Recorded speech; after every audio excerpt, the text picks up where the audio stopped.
E para você que está passando por Brodowski, não pode deixar de vir conhecer o Museu de Portinari. Aqui você encontra vários talentos, assim como o do Christian, que é um criador dos personagens brasileiros. Na verdade, Christian, conta um pouquinho de você. Eu sou Christian Vettori, dos quadrinhos Vettori. Nós estamos há 40 anos nesse projeto, que é Heróis Brasileiros. É valorizar o que o Brasil tem de melhor, valorizar seu potencial. E nós usamos os heróis brasileiros para fazer isso daí. Venha conosco, venha conhecer. Venha você também fazer parte desse grande elenco que são os quadrinhos e os heróis brasileiros.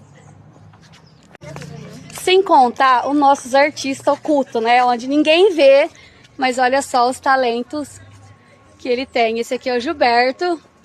Né, Gilberto? Conta um pouquinho da sua pintura. Eu estou fazendo um pôr do sol, né? Com algumas árvores secas e também uns coqueiros.